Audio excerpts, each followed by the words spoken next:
ರಾಮ ಮಂದಿರ ದೇಣಿಗೆ ಕಳವು ಪ್ರಕರಣ, ಹುಂಡಿ ದೋಚಿದ ಪ್ರಕರಣ, ಇದೆಲ್ಲ ವಿಚಾರಕ್ಕೆ ಸಂಬಂಧಪಟ್ಟಂತೆ ದೇಶದಲ್ಲಿ ಒಂದಿಷ್ಟು ವಿದ್ಯಮಾನಗಳು ನಡೀತಾ ಇದೆ. ಈ ತನಿಖೆ ಎಲ್ಲಿಯವರೆಗೆ ಬಂತು, ಏನೆಲ್ಲ ಆಗ್ತಾ ಇದೆ, ಇದೆಲ್ಲದರ ಕುರಿತಾಗಿ ಒಂದಿಷ್ಟು ವಿಚಾರಗಳು ಈಗ ಸಂಚಲನವನ್ನ ಮೂಡಿಸ್ತಾ ಇದೆ. ಈ ಸಂದರ್ಭದಲ್ಲೇ RSS ನವರು ಒಂದಿಷ್ಟು ಸಭೆಗಳನ್ನ ಮಾಡಿ ಯೋಗಿ ಆದಿತ್ಯನಾಥ್ ಅವರು ಹೇಗೆ ಡಿಫೆಂಡ್ ಮಾಡಿಕೊಳ್ತಾ ಇದ್ದಾರೆ, ಹಾಗೆ ನೀವು ಕೂಡ ಡಿಫೆಂಡ್ ಮಾಡಬೇಕು ಅನ್ನುವಂತ ಕಿವಿ ಮಾತನ್ನ ಬಿಜೆಪಿಯ ಒಂದಿಷ್ಟು ಶಾಸಕರಿಗಿರ್ಬೋದು ಅಥವಾ ರಾಜ್ಯ ಬಿಜೆಪಿ ಸರ್ಕಾರಕ್ಕಿರ್ಬೋದು ಸೂಚಿಸಿದ್ದಾರೆ. ಯಾಕೆ ಈ ಡಿಫೆಂಡ್ ಅನ್ನ ಮಾಡ್ಕೋಬೇಕು ಅಂತಂದ್ರೆ, ಇವರು ಮಾಡಿರೋ ಕಚಡ ಕೆಲಸಕ್ಕೆ ಒಂದಿಷ್ಟು ಜನ ಇವರನ್ನ ರಕ್ಷಿಸಬೇಕಾಗಿದೆ, ಪ್ರೊಟೆಕ್ಟ್ ಮಾಡಬೇಕಾಗಿದೆ, ಹಾಗೆ ಪಾರ್ಟಿ ಡ್ಯಾಮೇಜ್ ಅನ್ನ ಕಂಟ್ರೋಲ್ ಮಾಡಬೇಕಾಗಿದೆ. ಎಲ್ಲ ಕಾರಣಕ್ಕೆ ಇದೀಗ RSS ಮುಂದಾಗಿರುವಂತದ್ದು. ಹಾಗಾದ್ರೆ ಅಯೋಧ್ಯೆ ರಾಮ ಮಂದಿರ ತನಿಖೆ ವಿಚಾರ ಎಲ್ಲಿಗೆ ಬಂದು ಸಾಕ್ತಾ ಇದೆ, ಏನೆಲ್ಲ ನಡೀತಾ ಇದೆ, ಅದರಲ್ಲೂ ತುಂಬಾನೇ ಆಶ್ಚರ್ಯ ತರಿಸುವುದು ಏನಂತಂದ್ರೆ, ಇಲ್ಲಿ ಟ್ರಸ್ಟಿಯ ಮೂವರದ್ದೇ ಬಹುಪಾಲು ಇದ್ದಂತೆ ಕಾಣ್ತಾ ಇದೆ. ಈ ವಿಚಾರವಾಗಿಯೇ ಇದೀಗ ವಕೀಲರು ಕೂಡ ಸಿಡಿದೆದ್ದು ನಿಂತಿದ್ದಾರೆ. ಹೌದು, ಅಯೋಧ್ಯೆಯ ವಕೀಲರು ಇದೀಗ ಪಟ್ಟು ಹಿಡಿದು ಕೂತಿದ್ದಾರೆ. ನೀವೇನಾದ್ರೂ ಅರೆಸ್ಟ್ ಮಾಡ್ಲಿಲ್ಲ ಟ್ರಸ್ಟ್ ನವ್ರನ್ನ ಅಂತಂದ್ರೆ ನಾವು ಕಾನೂನು ಹೋರಾಟಕ್ಕೆ ಸಿದ್ಧ ಅಂತ ಹೇಳಿದ್ದಾರೆ. ಹಾಗಾದ್ರೆ ಏನೇನ್ ನಡೀತಾ ಇದೆ, ಇದೆಲ್ಲದರ ಕುರಿತಾದಂತಹ ಕಂಪ್ಲೀಟ್ ಡೀಟೇಲ್ಸ್ ಅನ್ನ ಇಂದಿನ ಈ ವಿಡಿಯೋದಲ್ಲಿ ನಾನು ನಿಮಗೆ ಕೊಡ್ತೇನೆ. ನೀವಿನ್ನು ನಮ್ಮ ಚಾನೆಲ್ ಅನ್ನ ಸಬ್ಸ್ಕ್ರೈಬ್ ಆಗದಿದ್ದಲ್ಲಿ ಸಬ್ಸ್ಕ್ರೈಬ್ ಆಗಿ, ಹಾಗೆ ಬೆಲ್ ಐಕನ್ ಕ್ಲಿಕ್ ಮಾಡೋ ಮೂಲಕ ನೋಟಿಫಿಕೇಶನ್ ಅನ್ನ ಪಡೆಯಿರಿ. ರಾಮ ಮಂದಿರದ ಟ್ರಸ್ಟಿ ವಿರುದ್ಧ ವಕೀಲರ ಸಂಘ ತುಂಬಾನೇ ಗರಂ ಆಗಿ ಬಿಟ್ಟಿದೆ. ಅಯೋಧ್ಯೆಯ ವಕೀಲರ ಸಂಘ ಇದೀಗ ಪಟ್ಟು ಹಿಡಿದು ಕೂತಂತೆ ಕಾಣ್ತಾ ಇದೆ. ಸರ್ಕಾರಕ್ಕೆ ಇದ್ರ ಬಗ್ಗೆ ಜವಾಬ್ದಾರಿ ಇಲ್ಲ, ಅಲ್ಲಿರುವ ಸೋ ಕಾಲ್ಡ್ CMಗೂ ಇಲ್ಲ. ಇದನ್ನ ನೀವು ರಾಜಕೀಯಗೊಳಿಸಬೇಡಿ,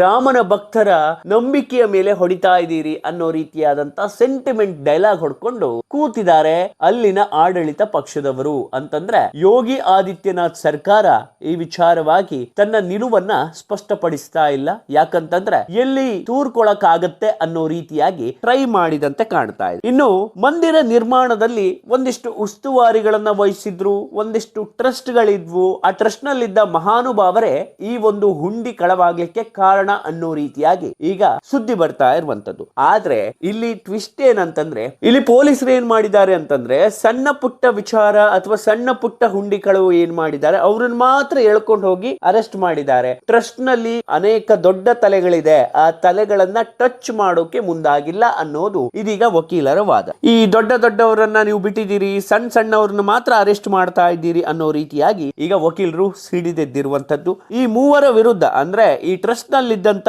ಮೂವರ ವಿರುದ್ಧ ಇದೀಗ ಸಿಕ್ಕಾಪಟ್ಟೆ ಸುದ್ದಿ ಬರ್ತಾ ಇರುವಂತದ್ದು. ಒಂದು ಆಬ್ವಿಯಸ್ಲಿ ಅನಿಲ್ ಮಿಶ್ರಾ, ಇನ್ನೊಂದು ಚಂಪತ್ ರಾಯ್, ಇನ್ನೊಂದು ಗೋಪಾಲ್ ರಾವ್. ಇದ್ರಲ್ಲಿ ಟ್ವಿಸ್ಟ್ ಏನ್ ಗೊತ್ತಾ, ಈ ಗೋಪಾಲ್ ರಾವ್ ಏನಿದ್ದಾರೆ ನೋಡಿ, ಇವರು ಕನ್ನಡಿಗರು. ಸೊ ಇವರಿಗೆ ರಾಮ ಮಂದಿರ ನಿರ್ಮಾಣದ ಜವಾಬ್ದಾರಿಯನ್ನ ಕೊಡ್ಲಾಗಿತ್ತು. ಸೊ ಆವಾಗ ರಾಮ ಮಂದಿರದ ಕಲ್ಲು ಕರ್ನಾಟಕದಿಂದ ಹೋಗಿತ್ತು, ನಿಮ್ಗೆ ಗೊತ್ತಿರಬಹುದು. ರಾಮ ಮಂದಿರ ವಿಗ್ರಹ ನಿರ್ಮಾಣ ಮಾಡಿದ್ದು ಕೂಡ ಕರ್ನಾಟಕದವರೇ. ಸೊ ಏನಾಗಿತ್ತು ಅಂತಂದ್ರೆ, ಕರ್ನಾಟಕದ ಒಂದಿಷ್ಟು ಕಾಂಟ್ರಿಬ್ಯೂಷನ್ ಅನ್ನೋದು ರಾಮ ಮಂದಿರಕ್ಕಿತ್ತು. ಅದಕ್ಕೆ ಕಾರಣ ಈ ಗೋಪಾಲ್ ರಾವ್. ಸೊ ಏನಾಗಿತ್ತು, ಈ ಒಂದು ಟ್ರಸ್ಟ್ ನಲ್ಲಿ ಆಗ್ತಿರುವಂತಹ ಲೂಟಿ ಏನಿದೆ ಅದರಲ್ಲೂ ಕೂಡ ಈ ಮೂವರು ಇನ್ವಾಲ್ವ್ ಆಗಿದ್ದಾರೆ ಅನ್ನೋದು ಇದೀಗ ಮೇಲ್ನೋಟಕ್ಕೆ ಕಂಡು ಬರ್ತಾ ಇರುವಂತದ್ದು. ಇದೇ ವಿಚಾರವಾಗಿ ಈಗ ವಕೀಲರು ಸಿಡಿದೆದ್ದಿರುವಂತದ್ದು. ಈಗ ಪೊಲೀಸ್ನವರು FIR ಮಾಡಲೇಬೇಕು, ಮಾಡದೇ ಇದ್ರೆ ನಾವು ಕೋರ್ಟ್ಗೆ ಹೋಗ್ತೇವೆ, ಕೋರ್ಟ್ಗೆ ಹೋಗ್ಲಿಕ್ಕೆ ತಯಾರಿದ್ದೇವೆ, ರಾಮ ಭಕ್ತರಿಗೆ ನ್ಯಾಯ ಕೊಡ್ಲೇಬೇಕು, ಕೊಡ್ಲಿಲ್ಲ ಅಂತಂದ್ರೆ ನಾವು ಸುಪ್ರೀಂ ಕೋರ್ಟ್ ವರೆಗೂ ಹೋಗಿ ಫೈಟ್ ಮಾಡ್ತೇವೆ ಅಂತ ಇದೀಗ ಅಯೋಧ್ಯೆಯ ವಕೀಲ ಸಂಘದ ಅಧ್ಯಕ್ಷರಾಗಿರ್ತಕ್ಕಂಥ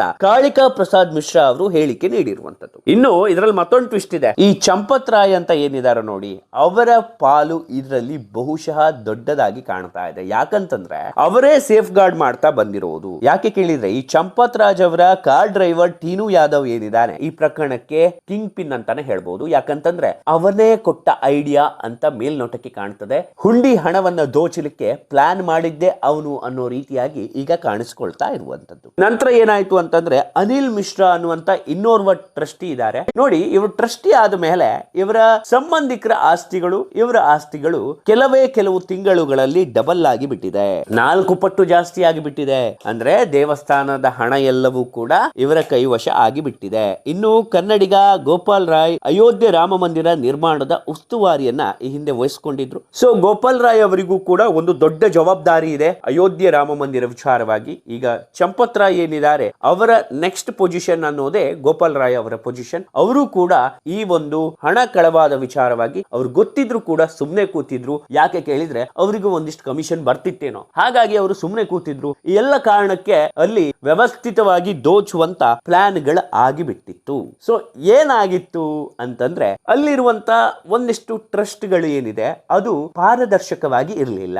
ಒಳಗೊಳಗೆ ಒಂದಿಷ್ಟು ಸಂಚುಗಳನ್ನ ಮಾಡ್ತಾ ಅಲ್ಲಿರೋ ದುಡ್ಡನ್ನ ಹೇಗೆ ಎತ್ತಬಹುದು ಅನ್ನುವಂತ ಪ್ಲಾನ್ಗಳನ್ನೇ ಮಾಡ್ತಾ ಇದ್ರು. ಅದರಲ್ಲೂ ಹುಂಡಿ ಎಣಿಕೆಯಲ್ಲಿ ಬಹುಪಾಲು ಇದ್ದಿದ್ದು ಆ ಟ್ರಸ್ಟ್ ನಲ್ಲಿರುವ ಫ್ಯಾಮಿಲಿ ಮೆಂಬರ್ಸ್ ಗಳೇ.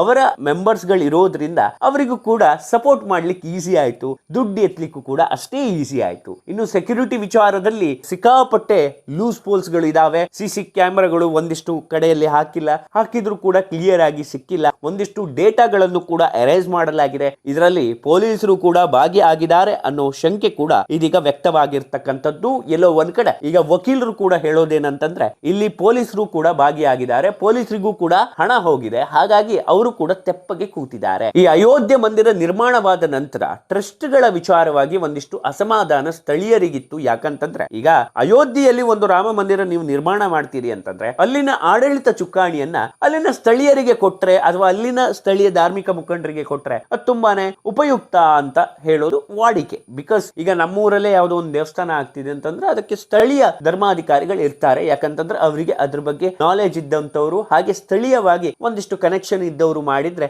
ಒಂದಿಷ್ಟು ವಿಚಾರವಾಗಿ ತುಂಬಾ ಚೆನ್ನಾಗಿ ಹೋಗುತ್ತೆ ಅನ್ನೋದು ಸ್ಥಳೀಯರ ವಾದ. ಆದ್ರೆ ಅಯೋಧ್ಯೆ ರಾಮ ಮಂದಿರ ವಿಚಾರದಲ್ಲಿ ಟ್ರಸ್ಟ್ ನಲ್ಲಿದ್ದವರೆಲ್ಲ ಹೊರಗಿನವರೇ, ಹಾಗಾಗಿ ಇದು ಅಲ್ಲಿನ ಸ್ಥಳೀಯರಿಗೆ ಸಿಕ್ಕಾಪಟ್ಟೆ ಬೇಸರವನ್ನ ತಂದಿತ್ತು. ಇನ್ನು ಅಯೋಧ್ಯೆ ರಾಮ ಮಂದಿರದ ಈ ಒಂದು ಲೂಟಿ ವಿಚಾರವಾಗಿ ಬಿಜೆಪಿ ತನ್ನ ಸೇಫ್ ಝೋನ್ ಆಟವನ್ನ ಆಡ್ತಾ ಇದೆ, ಡಿಫೆನ್ಸಿವ್ ಆಟವನ್ನ ಆಡ್ತಾ ಇದೆ. ಹಾಗೆ ಇದ್ರ ಬಗ್ಗೆ ದೊಡ್ಡ ಮಟ್ಟದ ತಲೆಕೆಡಿಸಿಕೊಳ್ಳುವಂತ ವಿಚಾರಕ್ಕೂ ಅವರು ಕೈ ಹಾಕ್ತಾ ಇಲ್ಲ. ಯಾಕಂತಂದ್ರೆ ಅದನ್ನೇ ಈಗ ಬೇರೆ ಯಾವ್ದಾದ್ರು ಧರ್ಮದವರು ಮಾಡಿದ್ರೆ ಇಷ್ಟೊತ್ತಿಗೆ ಬೊಬ್ಬೆ ಹೊಡ್ಕೊಂಡು ಒಂದಿಷ್ಟು ಸ್ಟ್ರೈಕ್ಗಳು, ಒಂದಿಷ್ಟು ತನಿಖೆ ಚುರುಕು ಇದೆಲ್ಲ ಬರ್ತಾ ಇತ್ತು. ಆದ್ರೆ ಇದು ಮಂದಗತಿಯಲ್ಲಿ ಸಾಗ್ತಾ ಇರುವಂತದ್ದು. ಈ ಮಂದಗತಿಯಲ್ಲಿ ಸಾಗ್ಲಿಕ್ಕೆ ರೀಸನ್ ಏನಂತಂದ್ರೆ ಇದರಲ್ಲಿ ಎಲ್ಲರ ಇನ್ವಾಲ್ವ್ಮೆಂಟ್ ಕೂಡ ಇದೆ. ಇಷ್ಟು ಟೈಮ್ ಟ್ರಸ್ಟಿ ಅವರನ್ನ ರಕ್ಷಣೆ ಮಾಡ್ತಾ ಬಂದ್ರು ಸರ್ಕಾರದವರು, ಆದ್ರೆ ಇನ್ನು ಮುಂದೆ ರಕ್ಷಣೆ ಮಾಡೋಕೆ ಸಾಧ್ಯ ಇಲ್ಲ ಅನ್ನೋದು ಈಗ ಗೊತ್ತಾಗಿರುವಂತದ್ದು. ಹಾಗಾಗಿಯೇ ಸರ್ಕಾರದವರು ಸಾಕಷ್ಟು ಸೇಫ್ ಗೇಮ್ ಆಟವನ್ನ ಈ ಒಂದು ಪ್ರಕರಣದಲ್ಲಿ ಆಡ್ತಾ ಇರುವಂತದ್ದು. ಒಟ್ಟಾರೆ ರಾಮ ಮಂದಿರದ ಹಣವನ್ನ ದೋಚಿದ ಕದೀಮರು ಆದಷ್ಟು ಬೇಗ ಜೈಲಿಗೆ ಹೋಗ್ಲಿ, ಈ ವಕೀಲ ಸಂಘದವರ ಫೈಟ್ ಮುಂದುವರೆದು ಅವರಿಗೆ ಶಿಕ್ಷೆ ಆಗುವಂತಾಗ್ಲಿ ಅನ್ನೋದೇ ನಮ್ಮೆಲ್ಲರ ಅಭಿಪ್ರಾಯ.